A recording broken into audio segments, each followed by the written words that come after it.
안녕하세요. 커피앤톡입니다. 오늘도 와주셔서 감사드리고요. 바로 사연 읽어보겠습니다. 안녕하세요.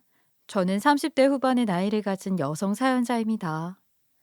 사실 저는 얼마 전까지만 해도 출신 성분을 따지는 사람들을 보면 본인들은 얼마나 잘났길래 그런 식으로 사람을 구분지어 생각하지? 라는 생각을 했었어요. 사람 인생 어떻게 변할지 아무도 모르는 일이고 또 삼시세끼 먹고 사는 거 똑같은데 출신 성분으로 구분 짓는 건 비겁하다고 생각했거든요. 그러나 이번 일을 겪어보니 사람들이 왜 그렇게 출신 성분을 중요시 여기는지 확실히 알겠더라고요. 물론 제가 말하고 있는 출신 성분은 그 가정에 돈이 얼마나 있는지, 어떤 직업을 가지고 있는지를 이야기하는 게 아니에요. 그저 올바른 부모 밑에서 잘 배우고 가정교육을 잘 받은 사람들의 이야기를 하는 거죠. 왜 자식을 보면 부모가 보인다는 말도 있잖아요. 어떤 부모에게 어떤 식으로 교육을 받고 자랐는지에 따라 사람 인생이 확 달라질 수 있다는 게 참 무섭기도 하고 안타깝게 느껴지네요. 저는 현재 블로그 마케팅 작가로 활동하고 있어요. 쉽게 말해 블로그를 운영하면서 업체들에게 홍보를 의뢰받아 글을 작성해주는 일을 하고 있는 거죠. 다행히 블로그 방문자 수도 많고 해서 여러 업체들 홍보를 동시에 맡아 진행하게 되었고, 덕분에 일반 회사 월급의 한 3배 이상 벌 정도로 수익이 꽤 괜찮은 편이에요. 그리고 제 남편은 커피를 너무 좋아하는 편이라 카페를 차려 운영하고 있죠. 저희 두 사람은 남편이 아르바이트 하던 카페에서 처음 만나게 되었어요. 저는 프리랜서로 집에서만 일을 하다 보니 답답함에 종종 집과 가까운 카페에 가서 블로그 홍보글을 쓰곤 했거든요. 그런데 그곳에서 남편이 먼저 저에게 말을 걸어왔고 몇 달 정도 친구로 지내다가 자연스럽게 연인이 되어 만난 지 1년 만에 결혼을 하게 되었죠. 지금은 아무렇지 않게 이야기를 하고 있지만 사실 저와 남편은 연애를 하고 결혼을 결심하기까지 정말 쉽지 않았어요. 현서야, 나 너 진심으로 좋아해. 그러니까 내 고백 받아주면 안 될까? 미안해, 진우야. 나는 네 고백 못 받아. 나 신장병 가지고 있는 거 너도 잘 알고 있잖아. 그게 무슨 상관인데. 난 네가 신장병을 가지고 있어도 괜찮아. 우리 같이 이겨내면 되잖아. 내가 너 보호자 할게. 사실 저는 신장이 좋지 않은 상황이었어요. 유전적 요인으로 다낭성 신장 질환을 가지고 있었고 매주 투석 치료를 받고 있었거든요. 만약 투석을 받아서 병이 완치가 될 수 있다면 저도 남편과의 사이를 긍정적으로 생각해 봤을 거예요. 하지만 투석을 받는 것만으로는 병 완치가 불가능했죠. 게다가 병이 악화가 된다면 신장 이식까지 필요한 상황이었어요. 혹시 모를 일에 대비해 부모님은 미리 신장 이식 적합도 검사를 받아보았지만 모두 불가 판정을 받았고요. 그렇기 때문에 병이 악화가 되고 하루빨리 신장 이식을 받지 못한다면 저는 세상을 떠날 수도 있는 상황이었죠. 그래서 남편을 받아줄 수 없었고 친구 이상으로 두고 있지 않으려고 했어요. 그러나 남편은 제 상황을 듣고 나서도 본인 일인 듯 눈물을 흘려주었고 끈질기게 저를 설득하려고 했죠. 현서야, 나는 네가 아프다고 해도 괜찮아. 우리 같이 이겨내보자.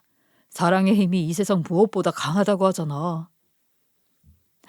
진우야, 네 마음은 알겠는데 나는 그렇게 못해. 내 병은 감기처럼 그냥 지나가는 게 아니야. 유전적 요인이라 평생 투석을 받으며 살아야 할 수도 있고 하루아침에 병이 악화가 되어서 신장 이식을 받아야 할 수도 있어. 나도 인터넷으로 네 병이 뭔지 다 찾아봤어. 필요하다면 내 신장이라도 떼어줄게. 나 그 정도 각오 다 되어 있어? 남편은 저에게 본인의 의지를 끝까지 보여주고자 했어요. 처음에는 이런 남편이 너무 부담스러워서 한동안 카페를 찾아가지 않았고 피해 다녀보기도 했죠. 그러나 사람 마음이라는 게 어쩔 수 없더라고요. 억지로 피해 다닐수록 남편이 더 보고 싶어졌어요. 게다가 제 상황에 본인의 모든 것을 바쳐서 사랑하겠다는 사람을 다시 만날 수 있을까 하는 생각도 들었죠. 결국 저는 남편을 받아들이기로 했고 본격적으로 연애를 시작할 수 있었어요. 그리고 정확히 1년 후 결혼까지 결심을 하게 되었죠. 제 남편은 세상 누구보다 착하고 성실한 사람이었어요. 항상 친정 부모님부터 지인들까지 주변 사람들은 본인보다 더 아끼고 잘 챙기는 편이었죠. 그래서 주변 사람들의 칭찬이 자자했어요. 물론 저에게도 결혼 전 약속했던 것처럼 누구보다 잘해줬죠. 세심한 편이라서 그런지 저보다 기념일을 더 잘 챙기는 편이었고 제 병에 좋다는 음식들은 직접 구해서 가져다 주기도 했어요. 게다가 추석 치료 때문에 주기적으로 병원에 가야 했는데 피곤한 상태라 해도 한 번도 빼놓지 않고 보호자처럼 같이 가줬죠. 이뿐만 아니라 남편은 본인이 맡은 일은 끝까지 해내는 집념의 사나이였어요. 그렇기 때문인지 결혼 전에 일하던 카페 사장님께서는 성실하고 맡은 일을 열심히 하는 남편을 엄청 예뻐했어요. 아르바이트생임에도 불구하고 주기적으로 보너스도 챙겨주실 정도였죠. 저는 이런 모습들을 지켜보면서 남편이 항상 제 옆을 떠나지 않고 든든하게 지켜줄 것 같은 믿음이 생겼어요. 게다가 항상 저에게 최선을 다하는 모습들을 보면 이 남자 저를 생각하는 마음이 진심이구나 라는 생각까지 들더라고요. 그래서 저는 이 남자랑 무조건 결혼을 해야겠다는 생각이 있었죠. 그러나 친정 부모님은 초반에 약간 결혼 반대가 있었어요. 남편이 경제적인 능력이 없는 것은 둘째치고 할머니 밑에서 자랐다는 이유 때문이었죠. 물론 할머니 밑에서 자란 게 결혼 반대의 이유가 될 수는 없었기에 처음에는 무조건 반대만 외치는 부모님이 전혀 이해가 되질 않더라고요. 자네 할머니 밑에서 자랐다고? 부모님은 뭐 하시고 조부모님 밑에서 자란 건가? 아유, 그게 사실은 아버지께서 못된 짓을 일삼으셨어요. 그래서 엄마는 제가 5살 때 집을 나가버리셨고, 아버지는 제가 6살이 되던 해 할머니께 데려다 주고 찾아오지 않으셨습니다. 그럼 그 이후로는 계속 할머니 밑에서 자란 건가? 할머니는 제가 중학교 3학년 때 돌아가셔서 성인이 될 때까지는 시설에서 자랐습니다. 친정 부모님은 남편의 이야기를 듣고 나서 생각이 참 많아 보였어요.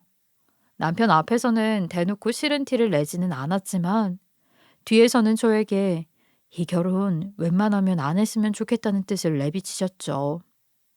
부모님도 출신 성분을 따지면서 무작정 반대하고 싶지는 않지만 상황을 보니 제대로 된 가정교육을 받지 못한 것 같다고 하면서요.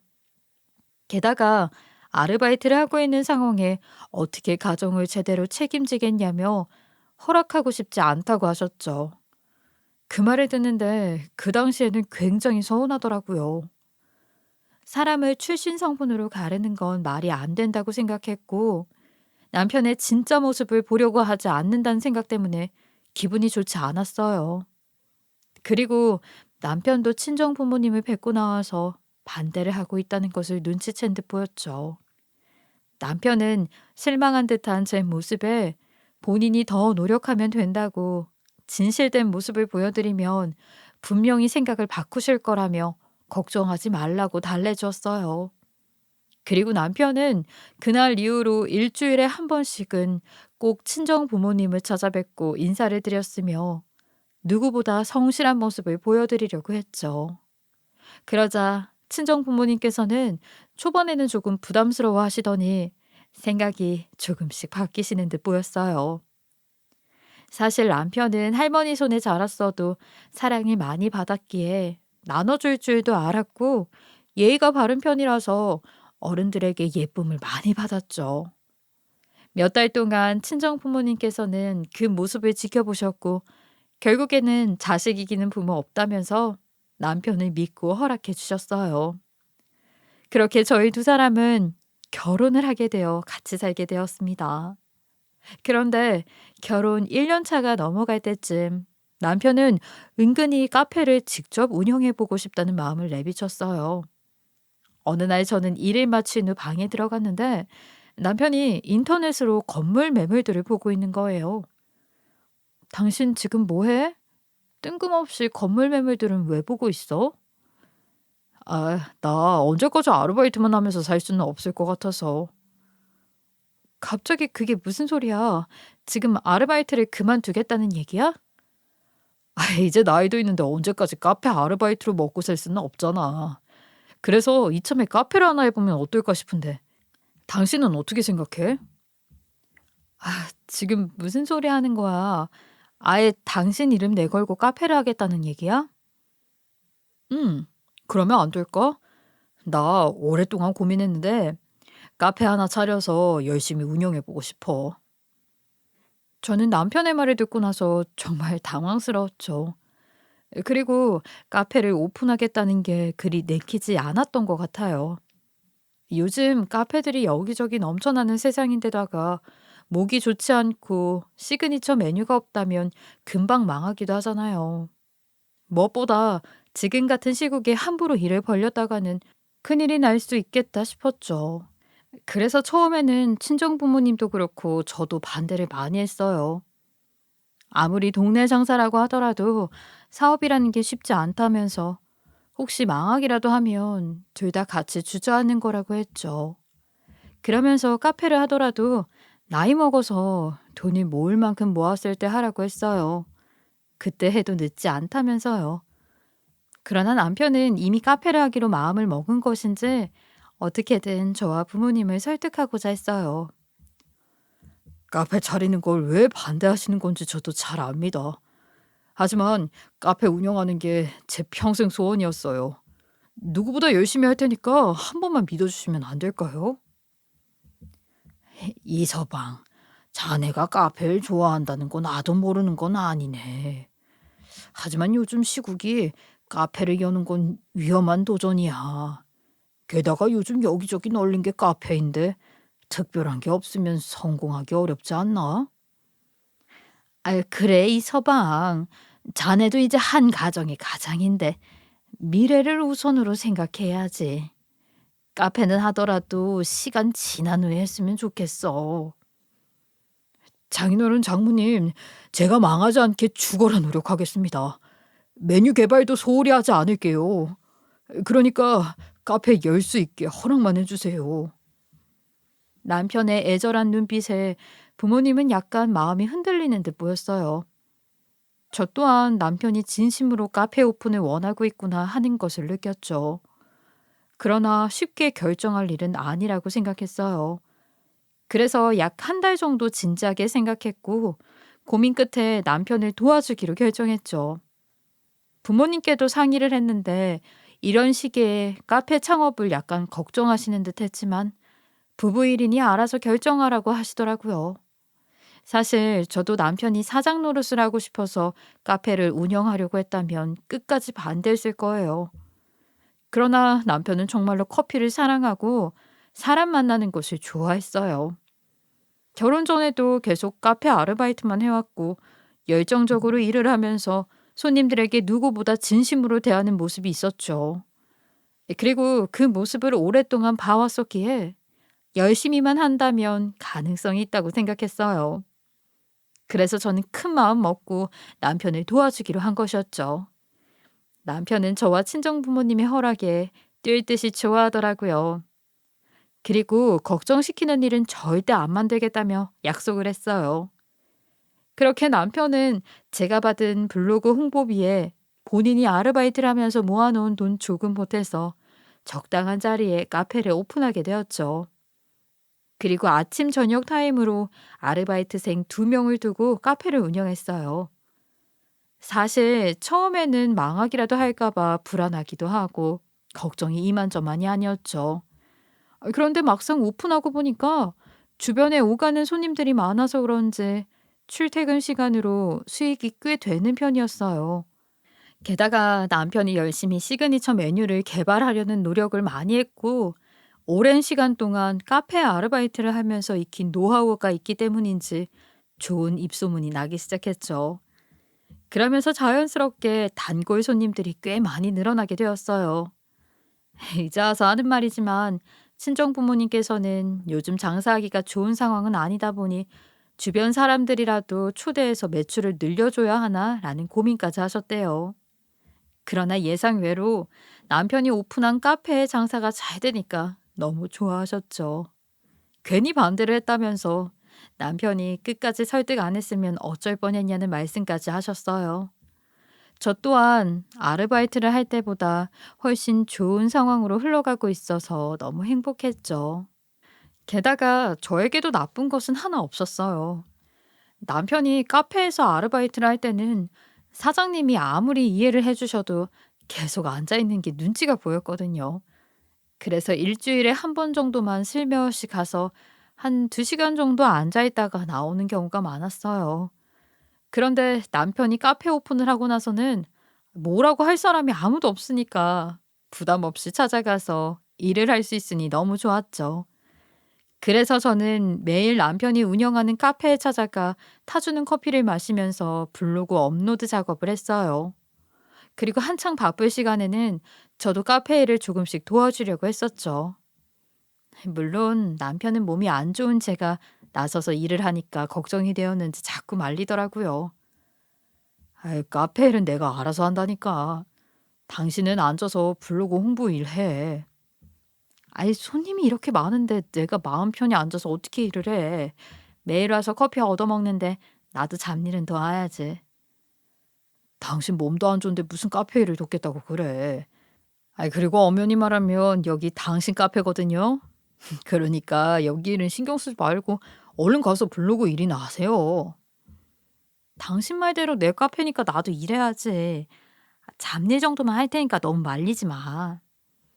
저는 어떻게 해서든지 카페 일을 돕고 싶었어요. 그래서 억지로 잡일 정도는 제가 맡아서 하려고 했죠. 그러나 남편은 제가 일을 하는 게 싫은 것인지 항상 제 일하라면서 등을 떠밀더라고요. 그런데 저는 그게 싫지는 않았던 것 같아요. 어찌되었건 남편은 제가 걱정이 되어 말린 거니까요. 그렇게 저희 두 사람은 카페를 오픈한 후 서로를 생각하면서 알콩달콩 잘 지냈죠. 그런데 카페를 오픈한 지 2달이 지났을 때 문제가 생겼어요. 어느 순간부터 남편이 제가 카페에 가는 것을 별로 안 좋아하더라고요. 카페에 같이 가겠다고 하면 표정이 굳어질 뿐만 아니라 커피를 주더라도 테이블에 성질을 부리듯이 턱턱 내려놨죠. 그래서 처음에는 남편이 저에게 삐진 게 있는 건가? 라는 생각을 했어요. 그래도 단순한 성격이니 시간이 지나면 알아서 풀리겠지 싶어 그냥 내버려뒀죠. 그런데 하루 이틀도 아니고 거의 일주일 내내 성질을 부리니까 자꾸 신경이 쓰이는 거예요. 그래서 결국 대체 왜 그러냐면서 따지기 시작했어요. 당신 요즘 왜 그래? 나한테 뭐 삐진 거라도 있는 거야? 내가 뭐 어쩌다고 그래? 아, 난 뭐 1년 365일 기분이 좋아야 해? 그런 게 아니라 당신 요즘 나만 보면 틱틱대잖아. 나한테 삐진 게 있으면 차라리 속 시원하게 얘기해. 그래야 고치던지 사과를 하던지 할 거 아니야. 사과는 됐고 앞으로 그냥 카페에 오지 마. 일을 하더라도 집에서 하란 말이야. 아니, 언제는 내 카페라고 마음대로 와서 일하라고 하더니 이제는 마음이 바뀐 거야? 대체 왜 그러는 건데? 남편은 굉장히 화가 난 표정을 하고 저에게 카페에 그만 나오라고 하는 거예요. 그러면서 이유는 제대로 설명을 하지 않았죠. 저는 그 모습에 더 짜증이 났어요. 차라리 이유라도 설명을 해주면 이해라도 해볼 텐데 아무 설명도 없이 그냥 명령을 하는 듯한 기분이 들었거든요. 사실 저는 매일 아침 남편과 함께 카페에 출근하다시피 했어요. 그런데 그날은 말다툼을 하고 나서 남편이 화가 잔뜩 나는지 그냥 쌩하니 혼자 나가버리더라고요. 그 모습을 보면서 대화로 해결할 의지가 없구나 하는 생각이 들었고 저도 화가 많이 났죠. 그래서 그날 저도 카페에 나가지 않고 집에 혼자 남아 블로그 홍보글 작업을 했어요. 그런데 하루 종일 생각해봐도 도저히 남편을 이해할 수가 없는 거예요. 제대로 터놓고 이야기를 하지 않으면 정말 큰 싸움으로 번질 것 같았어요. 그래서 저는 점심때쯤 남편이 좋아하는 유부초밥을 만들어서 카페로 가지고 가게 되었어요. 이렇게라도 해서 제대로 대화를 해봐야 할 것 같았거든요. 그런데 남편은 제가 카페에 들어가자마자 표정이 완전 굳은 거예요. 누가 보면 제가 못 갈 곳에 간 것 마냥 짜증난 표정을 짓는데 저도 순간 화가 치밀어 오르더군요. 하지만 일단 대화부터 해보자는 생각에 웃으면서 유부초밥을 건넸어요. 여보, 내가 당신이 좋아하는 유부초밥 만들어 왔는데 같이 먹으면서 얘기 좀 하자. 무슨 얘기? 아침에 우리 대화할 만큼 하지 않았나? 내가 앞으로 카페에 안 나왔으면 좋겠다고 얘기했는데 왜 이렇게 말을 안 들어? 남편은 제가 애써 만들어간 유부초밥을 일부러 보란 듯이 툭 쳐서 떨어뜨렸죠. 그 모습을 보고 저는 도저히 화를 참을 수 없었어요. 힘들게 만들어서 가지고 왔는데 아이 투정 부리듯 음식을 쳐서 떨어뜨리는 행동을 어떻게 용납할 수 있겠어요? 당신 지금 뭐 하는 거야? 사람이 정성을 담아서 도시락까지 만들어 왔으면 먹지는 않더라도 음식 버리는 짓은 하면 안 되지. 일부러 친 거 아닌데? 사람이 살다 보면 실수 좀 할 수 있지 뭘 그래. 뭐라고? 당신 일부러 떨어뜨린 거잖아. 대체 요즘 왜 그래? 카페에 오면 나한테 짜증이나 내고 오늘은 또 카페에 나오지 말라면서 난리를 치고 나도 왜 그러는지 이유를 알아야 될 거 아니야. 남편은 제가 노발대발 화를 내니까 땅이 꺼져라 한숨을 쉬더니 듣고 후회나 하지 말라고 하고는 이유를 이야기해 주더라고요. 대체 저한테 왜 그런 행동을 하는 건가 했더니 제가 카페에 온 손님들에게 꼬리를 친다는 소문이 있다는 거예요. 처음에는 어이가 없어서 대체 무슨 말도 안 되는 소리를 하는 거냐고 물었죠. 그랬더니 남편은 카페에서 저에게 명함 건넨 남자 없냐고 물어보더라고요. 남편 이야기를 듣는데 그제서야 뭐 때문에 이러는지 알겠다 싶었어요. 사실 그 일이 있기 며칠 전에 카페에서 블로그 글 작업을 하고 있었는데 어떤 남자 한 명이 다가와 명함을 건넨 일이 있었거든요. 그 남자는 커피를 받아서 지나가다가 우연히 제 블로그 화면을 보게 되었고 유명한 블로거 아니냐면서 다가왔어요. 물론 사심을 가지고 다가온 게 아니라 본인이 회사 대표인데 제 블로그에 홍보글을 올려줄 수 있겠냐면서 명함을 건넨 것이었죠. 저는 카페에서 작업하다 보면 종종 그런 일이 있었기 때문에 별 생각 없이 명함을 받았던 거고요. 그런데 그 소식이 남편에게 전달이 되면서 와전이 되었는지 제가 꼬리를 쳤다고 오해를 하게 된 것이었어요. 저는 그 이야기를 듣고 나서 좀 황당했지만 일단 오해부터 풀어야겠다 싶어서 주머니에 넣어 놓았던 그 사람에게 받은 명함을 보여줬죠. 그거 당신이 오해한 거야. 그 사람 나한테 관심 가지고 다가온 거 아니었고 회사 대표라면서 홍보글 부탁한다고 한 거라고. 그 말을 내가 어떻게 믿어? 회사 대표라고 하니까 당신이 홀딱 넘어가 꼬리를 쳤을 수도 있잖아. 뭐? 당신은 내가 그럴 사람으로 보여? 그렇게 못 믿겠으면 명함 줄 테니까 직접 전화해서 물어보던가. 그 사람이랑 미리 말 맞춰놓고 이러는 거 아니야? 이 카페에서 당신이 그 사람한테 꼬리친 모습을 본 사람이 한둘이 아니라고. 남편은 끝까지 제 말을 들으려고 하지 않았어요. 무조건 제가 그 사람에게 꼬리를 쳤을 거라며 화를 냈죠. 그러면서 본인의 입장에서는 남자가 제 앞에 다가온 것 자체가 기분이 나쁘다며 앞으로 제가 카페에 발걸음을 하지 않았으면 좋겠다고 하는 거예요. 그 말에 저는 너무 황당하더군요. 무슨 말도 안 되는 소리를 늘어놓는 것인지 기가 찰 노릇이었죠. 아무리 봐도 남편의 태도를 보아 좋게 이야기가 마무리될 것 같지 않았어요. 그래서 저도 에라 모르겠다 싶어 남편에게 따지기 시작했죠. 당신도 알겠지만 나 카페에 오면 하루 종일 앉아서 블로그 글만 쓰고 있어. 그런데 대체 누가 그 남자한테 꼬리를 쳤다는 거야? 그런 말도 안 되는 소문을 누가 퍼뜨리는 건데? 이제 와서 변명할 생각하지 마. 차라리 잘못했으면 미안하다고 사과를 해. 내가 잘못한 게 없는데 왜 사과를 하냐고. 아무리 소문이 났다지만 말이 안 되잖아, 말이. 믿을 걸 믿어야지. 같은 공간에서 일하는 당신을 앞에 두고 내가 미쳤다고 왜 다른 남자한테 꼬리를 쳐? 내가 그 소문을 직접 들었는데 끝까지 모르쇠로 일관하는 거야? 모르쇠로 일관하는 게 아니라 나는 그런 적이 없다고. 당신이야말로 처신 똑바로 하고 살아. 인터넷에 올라온 이 글 나한테 해명하라고. 남편은 끝까지 제가 잘못한 일이라며 사과를 요구했어요. 저는 화가 머리끝까지 나게 되었고 결국 모른 척 넘겨뒀던 이야기를 꺼내기 시작했죠. 사실 저도 남편에 대해 들었던 소문이 하나 있었거든요. 누가 저에게 와서 직접 이야기한 것은 아니었고 카페 아르바이트생이 인터넷에 올라온 글이라면서 조용히 보여준 게시글이 하나 있었어요. 그 게시물 속에는 남편이 여자 손님들을 꼬셔서 돈을 뜯어낸다는 내용이 담겨 있었죠. 처음에는 저는 그 게시물을 보고 너무 황당했어요. 그러나 설마 제 남편이 손님들을 대상으로 이런 몰상식한 짓을 했겠나 싶어서 무시를 했었죠. 저는 최소한 남편을 믿었거든요. 그러나 남편은 제가 아니라고 설명을 하고 있는데도 끝까지 제 말을 믿지 않았어요. 그 모습을 보면서 우리 사이의 믿음이 겨우 이 정도였나 싶더라고요. 그래서 저도 욱하는 마음에 그 게시물을 보여주면서 이게 뭐냐고 따지게 된 것이었죠. 남편은 제가 보여준 게시물을 보더니 약간 움찔하는 듯 보였어요. 그러나 이내 얼굴에 철판을 깔고 이건 말도 안 되는 일이라며 방방 뛰더라고요. 그 모습을 보는데 정말 어이가 없었어요.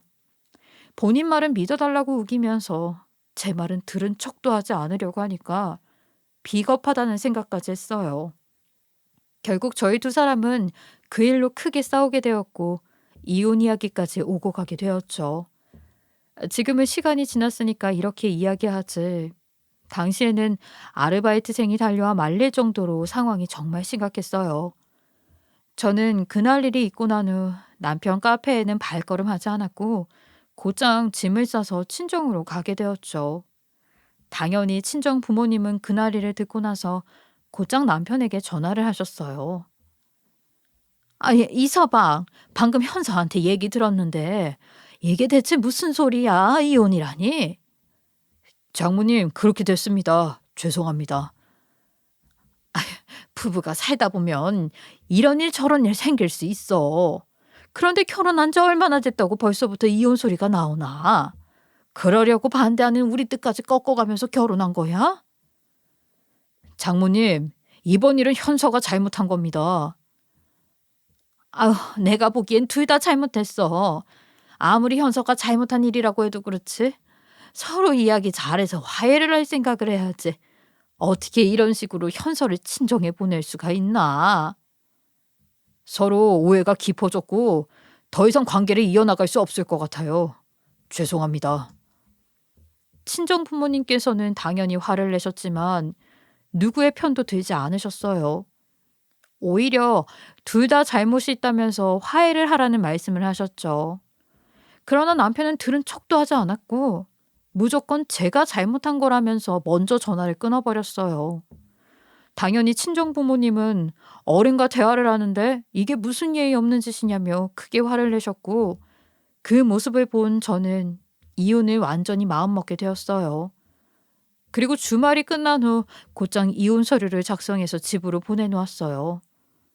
그리고 나서 남편에게 연락을 받은 건 약 일주일이라는 시간이 흘렀을 때였죠. 아침 일찍 남편에게서 전화가 한 통 오게 되었고 저는 당연히 이혼에 대한 이야기를 하겠지 싶어 받게 되었어요. 그런데 남편은 예상치 못한 이야기를 꺼내더라고요. 여보, 얼마 전에 집으로 이혼 서류 보낸 거 봤어. 봤으면 쓰면 되지. 뭘 전화까지 하고 그래?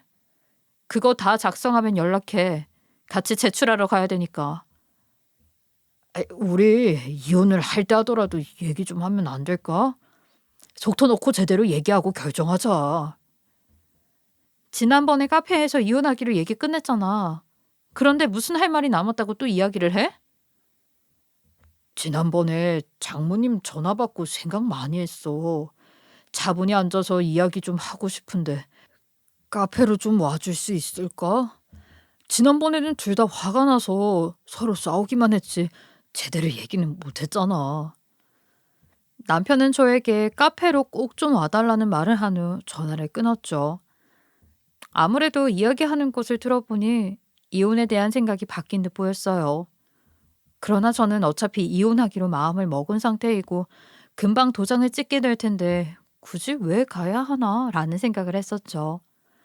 그러나 다시 한번 고민을 해보니 시작을 하는 것만큼 어떻게 끝맺음을 하는 건지도 중요하겠더라고요.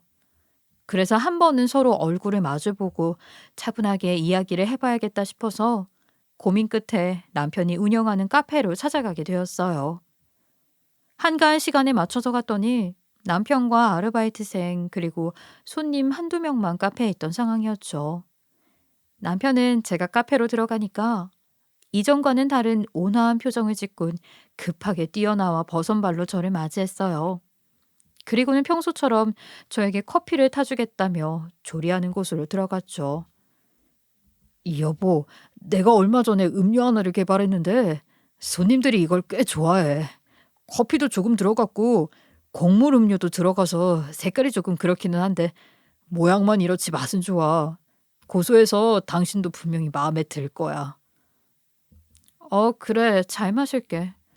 당신 나한테 할 얘기 있다고 해서 일부러 손님들 많지 않은 시간에 왔어. 그러니까 할 말 있으면 빨리 해. 사실 남편이 평소에도 개발한 음료가 있으면 항상 저에게 먼저 맛을 보여주는 편이었기에 그날도 저는 별 생각 없이 받아들었어요. 그리고 남편은 저에게 음료를 건네준 후 제 앞에 앉으려고 했죠.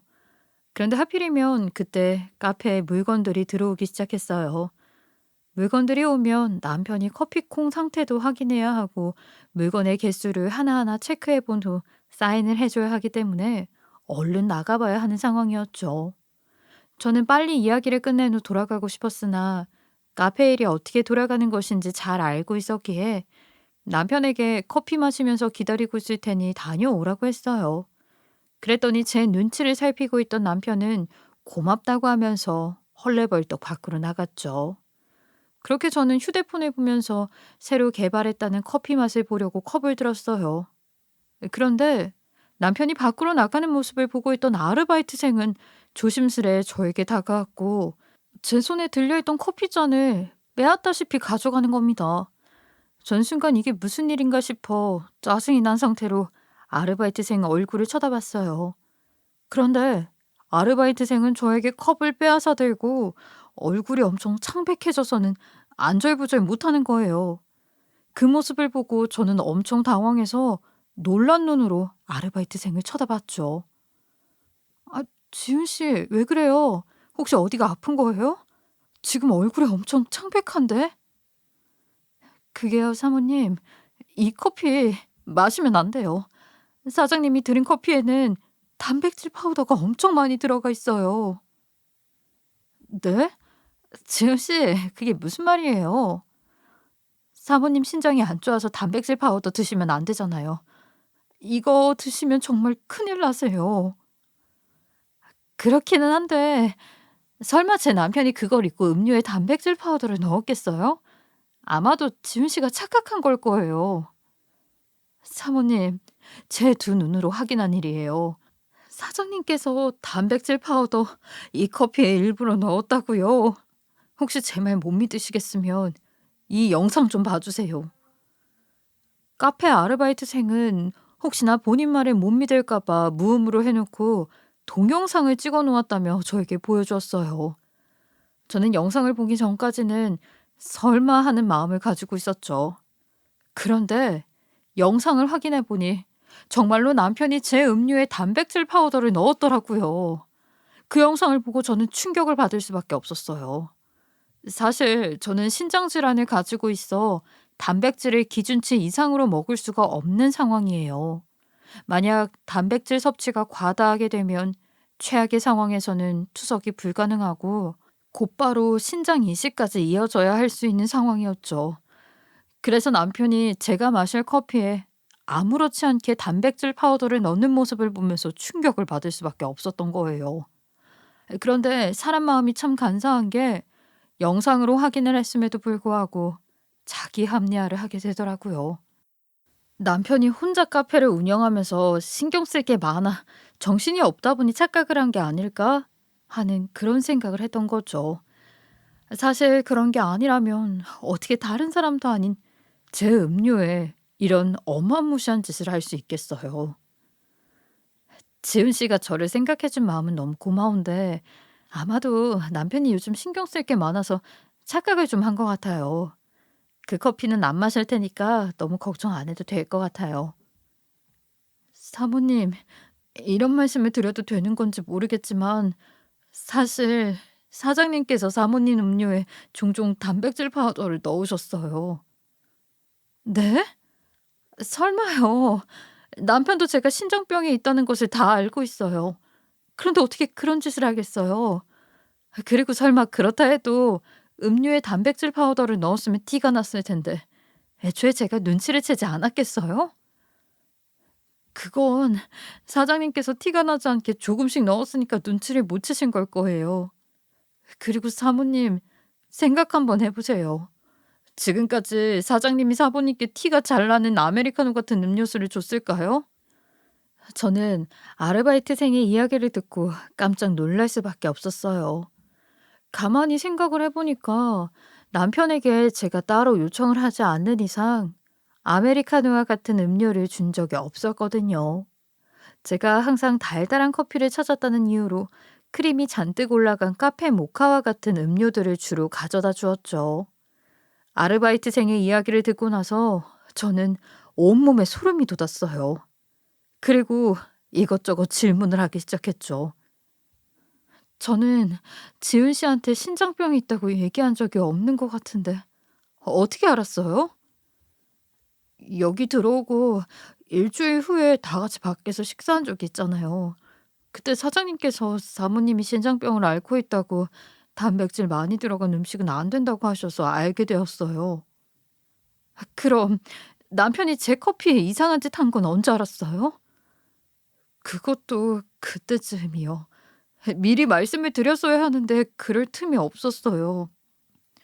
아르바이트생은 아무리 봐도 남편의 행동이 수상하게 느껴졌다고 했어요.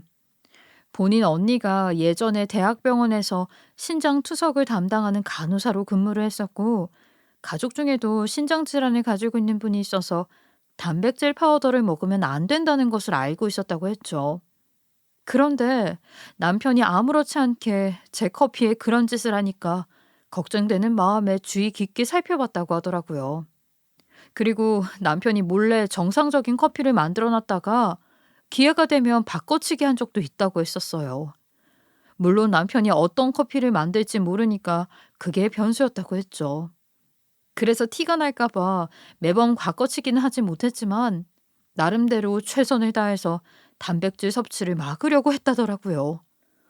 저는 너무 당황스러웠지만 아르바이트생에게 왜 저를 도와준 거냐고 물었어요. 그랬더니 아르바이트생은 제 남편이 안으로 들어올까 봐 계속 문 쪽을 살피면서 이야기를 해 주었죠. 사모님, 사실은요. 제 언니가 사장님 때문에 세상을 떠났어요. 그래서 걱정이 되는 마음에 사모님을 도와드렸던 거예요. 그 그게 무슨 말이에요? 제 남편 때문에 언니분이 왜 세상을 떠나요? 저는 도저히 이해할 수 없는 대답에 영문을 모르겠다는 표정을 짓고 있었어요. 그랬더니 아르바이트생은 약간 눈물을 보이면서 모든 것을 털어놓더라고요. 알고 보니 저에게 보여줬던 게시글은 아르바이트생이 작성한 것이었고 일부러 저랑 남편을 분리시키기 위해서 이간질을 한 것이었더라고요. 그러나 그 내용이 모두 거짓말은 아니라고 했죠. 그러면서 본인 언니와 남편의 관계에 대해서 이야기를 해줬어요.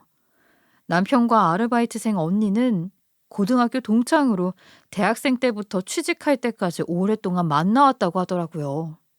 그러나 남편이 시부모님으로부터 버림을 받고 할머니 손에서 경제적으로 어렵게 크다 보니까 돈에 대해 민감한 편이었대요.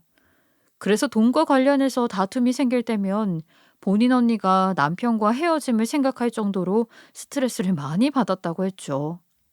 당시에 본인 언니는 병원에 취직 후 계속 일을 하고 있던 상황이었고, 성격상 돈을 펑펑 쓰는 스타일이 아니었기에 월급이 들어오면 필요한 만큼만 빼놓고 모아놓았다고 했어요. 그러나 이 사실을 알고 있던 남편이 그 돈이 탐이 났던 것인지 할머니가 편찮으시다고 핑계를 대면서 그걸 빌려달라고 했던 거죠. 그러나 본인 언니도 처음에는 거절을 했다고 하더라고요.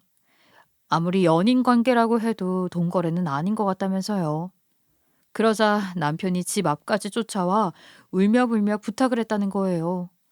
본인한테는 할머니밖에 없는데 목숨이 위태롭다고 했던 거죠.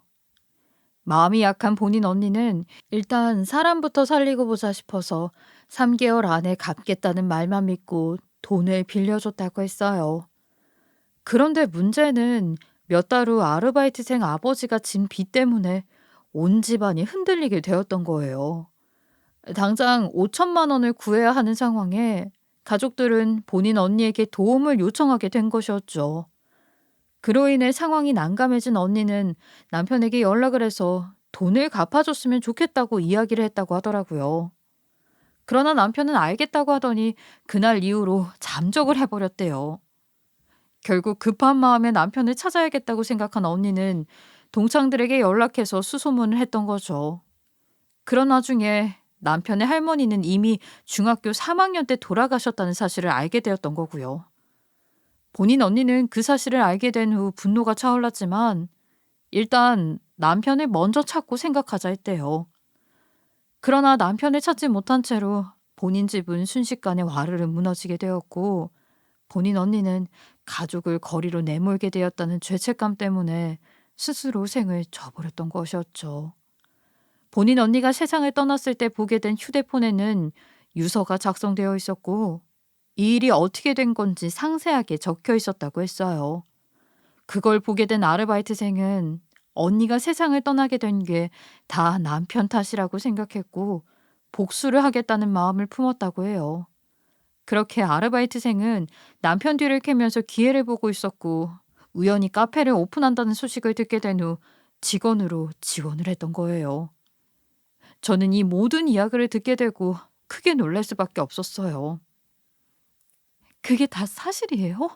어떻게 그런 일이? 네, 사모님. 그런데 더 황당한 건 따로 있어요. 아니, 지금 제가 들은 이야기보다 더 황당한 일이 있다고요? 네. 사실은 사장님이 제가 게시글에 작성한 것처럼 돈 많은 여자 손님들만 보면 뒤에서 따로 만나왔거든요. 아르바이트생은 사정이 생겨서 며칠 동안 야간 아르바이트생과 시간을 바꾸었던 적이 있다고 하더라고요. 그런데 그때 남편이 매일같이 일찍 마감을 하자고 하더니 돈이 많아 보이는 여자와 함께 나갔다고 했죠. 아르바이트생의 입장에서는 여자가 매일같이 찾아오는 것도 수상했는데 더 충격적인 일이 있었다고 했어요. 우연히 화장실에 가려다가 남편이 통화하는 내용을 듣게 되었는데 두 귀를 의심할 정도로 무서운 말들을 내뱉었다는 거예요. 무슨 이야기를 어떻게 했나 들어보니까 커피에 단백질을 계속 타서 먹이다 보면 저의 신장이 망가져 이식을 받아야 할 테고, 혈액형이 달라 본인의 신장이 맞을 리가 없으니 세상을 떠나게 될 거라는 것이었죠. 어떻게 되면 제 재산은 모두 본인 것이 된다면서요. 그 이야기를 듣고 너무 충격적이었어요. 아마도 남편은 신장 이식을 할 때 혈액형이 달라도 상관없다는 것을 전혀 모르는 듯 했어요. 아르바이트생은 계속해서 문 밖을 살피더니 남편이 들어오려고 하는 것인지 다급하게 몰래 통화 녹음을 해놓은 것도 있다면서 영상과 함께 보내주겠다고 한 후 조리하는 곳으로 들어가 버렸죠. 그리고는 제 휴대폰으로 영상과 통화 녹음본을 바로 보내주었어요. 그리고 함께 온 문자를 보니 이대로 두면 제가 큰일 날 것 같아서 본인이 할 수 있는 만큼 최선을 다해 막고 싶었다고 했죠. 그러면서 언니는 세상을 떠나 고소를 할 수 없지만 저는 할 수 있다면서 남편이 죗값을 받을 수 있게 꼭 고소를 해 달라고 하더군요. 저는 너무 혼란스러웠지만 아르바이트생에게 받은 자료들로 고소를 해야겠다 마음을 먹게 되었어요. 그러나 친족 상도례를 피해 죗값을 받게 하려면 우선 이혼부터 해야 했죠. 그래서 저는 화가 났지만 최대한 티를 내지 않고 남편과 이혼하는 방법으로 이야기를 했어요. 그러나 남편은 제 재산을 노리고 있었기 때문인지 이혼은 죽어도 하기 싫다는 식으로 나오는 거예요. 결국 저는 안 되겠다 싶어서 동네 변호사를 찾아가 상담을 하게 되었고 이혼 소송을 걸기로 했어요. 그리고 이혼과 동시에 증거물들을 활용해 고소까지 하게 되었죠. 결국 이번 일로 남편은 죗값을 받아야 했고 카페는 자연스럽게 폐업을 하게 되었어요.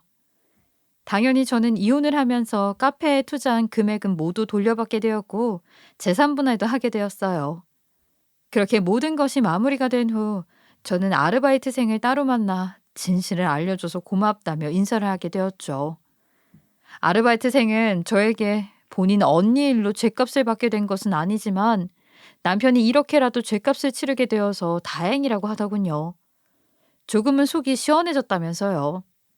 그러면서 본인 언니도 하늘에서 남편이 그렇게 된 것을 보며 조금은 통쾌해하고 있을 거라고 너무 고맙다고 했어요. 본인 언니 목까지 제가 행복하게 살아줬으면 좋겠다고 했어요. 그 말을 듣고 나서 저는 한참 동안 아르바이트생과 눈물을 흘리게 되었고 종종 연락하자는 말을 마지막으로 헤어지게 되었죠. 저는 이번 일을 겪고 나서 이혼이라는 결과를 얻게 되었지만 차라리 잘 됐다 싶더라고요. 자칫하면 아무것도 모른 채 큰일을 겪게 될 뻔했잖아요. 그래서 저에게 모든 진실을 밝혀준 아르바이트생에게 평생 고마운 마음을 가지고 살아가려고 해요. 그리고 아르바이트생도 언니를 잃은 슬픔이 크겠지만 힘든 시간은 조금만 겪고 앞으로는 힘차게 세상을 살아갔으면 좋겠네요. 애청자님들도 제 보잘것없는 긴 사연 들어주셔서 너무나도 감사합니다. 지금까지 커피앤톡이었습니다. 오늘도 끝까지 함께 해주셔서 감사하고요. 다음 영상으로 또 찾아뵙겠습니다.